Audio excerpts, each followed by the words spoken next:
Plus one result ഇന്നലെ വന്നു. പല കുട്ടികൾക്കും ആഗ്രഹിച്ച മാർക്ക് കിട്ടി, പല കുട്ടികൾക്കും ആഗ്രഹിച്ച മാർക്ക് കിട്ടിയിട്ടില്ല. മാർക്ക് കുറഞ്ഞു പോയ ആളുകളോടാണ് എനിക്ക് കുറച്ച് കാര്യം പറയാനുള്ളത്. നിങ്ങൾ മനസ്സിലൊന്ന് ശരിക്കൊന്ന് ആലോചിക്കുക.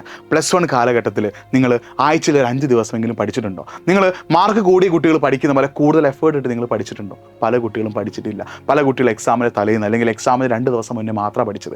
അങ്ങനെ നിങ്ങൾ പ്ലസ് വണ്ണിൽ കാര്യമായിട്ട് എഫേർട്ട് ഇടാത്തത് കൊണ്ട് തന്നെയാണ് നിങ്ങൾക്ക് പ്ലസ് വണ്ണിൽ മാർക്ക് കുറഞ്ഞിട്ടുള്ളത്. പല കുട്ടികൾക്കും പ്ലസ് വണ്ണിൽ മിനിമം മാർക്ക് പോലും ഗ്യാരണ്ടി ചെയ്യാൻ പറ്റിയിട്ടില്ല. എന്തുകൊണ്ടാണ്? നിങ്ങൾ എഫേർട്ട് ഇടാത്തത് കൊണ്ടല്ലേ, നിങ്ങൾ കഷ്ടപ്പെടാത്തത് കൊണ്ടല്ലേ. നിങ്ങൾ പഠിക്കേണ്ട സമയത്ത് പഠിക്കാതെ, സ്റ്റഡി ലീവിൻ്റെ സമയത്ത് പഠിക്കാതെ, എഫേർട്ട് ഇടേണ്ട സമയത്ത് എഫേർട്ട് ഇടാതെ നിങ്ങൾ എന്ത് ചെയ്യണം? പഠിക്കേണ്ട സമയത്ത് ഒന്നും ചെയ്യാതെ ബാക്കിയുള്ള എൻജോയ്മെൻറ്റിന് പിന്നാലെ നടന്നു. നമ്മുടെ ലൈഫിൽ എല്ലാ എൻജോയ്മെൻറ്റും വേണം, പക്ഷേ പഠിക്കേണ്ട സമയത്ത് നമ്മൾ പഠിക്കുകയും വേണം. ആ സമയം നിങ്ങൾ പഠനത്തിനായിട്ട് മാറ്റിവെക്കാതെ ബാക്കി എന്തോ കാര്യത്തിനായിട്ട് മാറ്റിവെച്ചത് കൊണ്ടല്ലടാ നിങ്ങൾക്ക് പ്ലസ് വണ്ണിൽ മാർക്ക് കുറഞ്ഞത്. ഈ നിങ്ങളുടെ മുന്നിലുള്ളത് പ്ലസ് ടു ആണ്.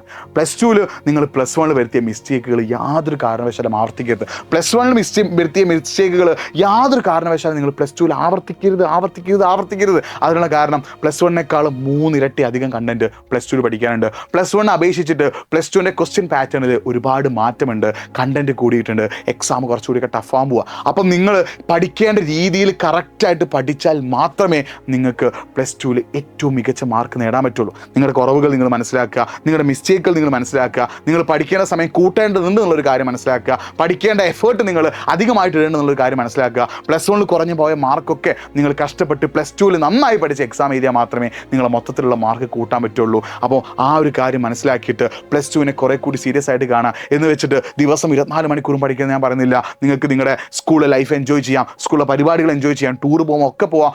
ആഴ്ചയിൽ ഒരു 6 ദിവസം 3 മണിക്കൂർ വെച്ച് നിങ്ങൾ പഠനത്തിനായിട്ട് മാറ്റിവെക്കാൻ തയ്യാറാണെങ്കിൽ നിങ്ങളെ തേടി പ്ലസ് ടുവിൽ ഏറ്റവും മികച്ച റിസൾട്ട് വരുന്നുള്ള കാര്യം ഞാൻ വീണ്ടും ആവർത്തിക്കുകയാണ്. ഈ ലോകത്ത് എഫേർട്ട് ഇടാതെ ഒരാൾക്കും വിജയത്തിലേക്ക് എത്താൻ സാധിച്ചിട്ടില്ല. നിങ്ങൾക്കും വിജയത്തിലേക്ക് എത്താൻ ആഗ്രഹമുണ്ടെങ്കിൽ മക്കളെ, നിങ്ങൾ പോയിട്ട് എഫേർട്ട് ഇട്ട് പ്ലസ് വണ്ണിൽ വരുത്തിയ മിസ്റ്റേക്കുകൾ തിരുത്തിയിട്ട് പ്ലസ് ടുവിൽ അടിപൊളിയായിട്ട് മുന്നേറാൻ ശ്രമിക്കുക. നിങ്ങളെ തേടി ഏറ്റവും ബെസ്റ്റ് റിസൾട്ട് വരും.